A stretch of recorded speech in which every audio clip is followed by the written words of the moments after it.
అదే RTV app వార్తల్ని క్షణాల్లో చదివే అవకాశం ఉంటుంది. ఒక న్యూస్ పేపర్, ఒక టెలివిజన్ ఛానల్ మీ చేతుల్లో ఎప్పుడూ ఉంటాయి. మా అబ్బాయి శనివారం బయటికి వెళ్ళాడంటే ఇంటికి రాలేదు. వస్తానని పక్కింటి అబ్బాయితో వెళ్ళాడు. ఆ అబ్బాయి తీసుకెళ్ళాడు. ఆ తర్వాత వచ్చిన తర్వాత అడిగాను మా అబ్బాయి ఎక్కడని. వేరే ఒక కారు వస్తే అసురాపేట నుంచి వెళ్ళిపోయాడు రాజమండ్రి అని చెప్పాడు ఆ అబ్బాయి. చూస్తున్నామండి. చూస్తున్నా సరే నా కొడుకు రాలేదు ఇంటికి. 4 రోజులు అయిపోయింది. ఆ తర్వాత 4వ రోజు నైటు వాళ్ళ అమ్మ వచ్చేసి అబ్బాయిని తీసుకెళ్ళిన తల్లి వచ్చింది అంటే మీ అబ్బాయి రాజమండ్రి వెళ్ళాడంట, సీరియస్గా ఉంది, చెంగారెడ్డిగూడెం హాస్పిటల్లో వైద్యం నడుస్తుంది, బాగానే ఉన్నాడు అని చెప్పారు. మేము వచ్చేసరికి మా అబ్బాయి లేడు, చనిపోయాడమ్మా. పోలీసులు కూడా ఏం పట్టించుకోవట్లేదు. ఇక్కడ మాకు న్యాయం చేయండి అమ్మా.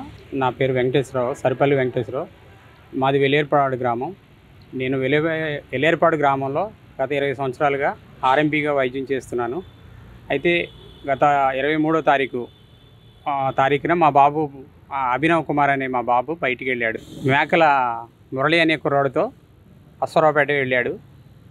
తర్వాత చలవరగూడెం వెళ్ళారని తెలిసింది. దగ్గరలో ఉన్న చలవరగూడెం వెళ్ళారని తెలిసింది. ఆ రోజు రాత్రి కూడా రాకపోవడంతో చాలా బాధపడ్డాము. మరుసటి రోజు ఆదివారం మురళి అనే కుర్రాడు ఇంటికి వచ్చేవాడు, తిరిగి వెలేరుపాడు వచ్చాడు.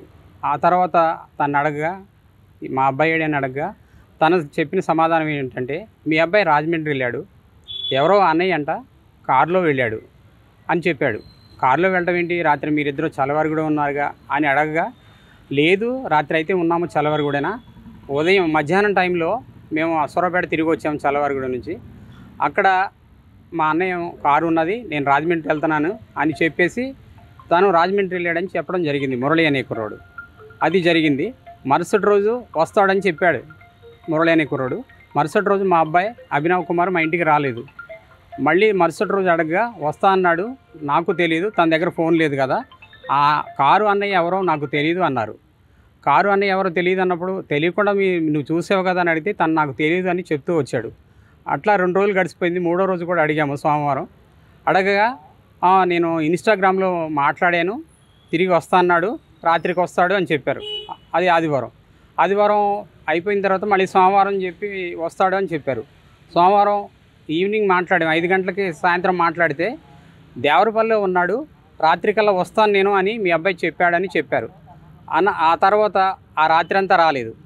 ఉదయకాలం సోమవారం పట్రా ముత్యాలు అనే వ్యక్తి వాళ్ళ అమ్మగారు మా ఇంటికి ఉదయం 6 గంటలకే వచ్చి తలుపు కొట్టారు. పిలవగా బయటికి వెళితే తను అన్నది, మీ అబ్బాయికి సీరియస్గా ఉందంటండి, మా అబ్బాయి ఫోన్ చేశాడు, జంగారెడ్డిగూడెం గవర్నమెంట్ హాస్పిటల్లో సీరియస్గా ఐసీయూలో ఉంచారు అని చెప్పడం జరిగింది. వెంటనే మా అబ్బాయి మీ దగ్గరికి రావడం ఏంటి, మీ అబ్బాయి తేలటం ఏంటంటే, ఏమో మా అబ్బాయి వెళ్ళాడంట, మా అబ్బాయితో మీ అబ్బాయి వెళ్ళాడంట అని చెప్పారు. ఆ తర్వాత హడావిడిగా మేము జంగారెడ్డిగూడెం మా బాబు అని హాస్పిటల్లో ఉన్నాడని గవర్నమెంట్ హాస్పిటల్కి వచ్చి చూడగా తను మార్చురీ రూమ్లో ఉన్నాడు. బయటికి వెళ్ళిన విషయం మాకు తెలియదు. ఈ విషయాన్ని వేరే వ్యక్తి అంటే పట్రాముత్యాలు అనే వ్యక్తి వాళ్ళ అమ్మగారు వచ్చి చెప్పడం వల్ల మాకు తెలిసింది. దీని మీద మాకు పలు అనుమానాలు ఉన్నాయి. కావున ఈ అనుమానాలన్నీ తీర్చి ఏం జరిగింది ఏంటని నిజ నిర్ధారణ చేయగలరని ప్రార్థిస్తున్నాం. మరిన్ని వీడియోస్ కోసం ఛానల్ ని సబ్స్క్రైబ్ చేయండి, లేటెస్ట్ అప్డేట్స్ కోసం వాట్సాప్ ఛానల్ ని ఫాలో చేయండి అండ్ లింక్ డిస్క్రిప్షన్ లో ఉంది.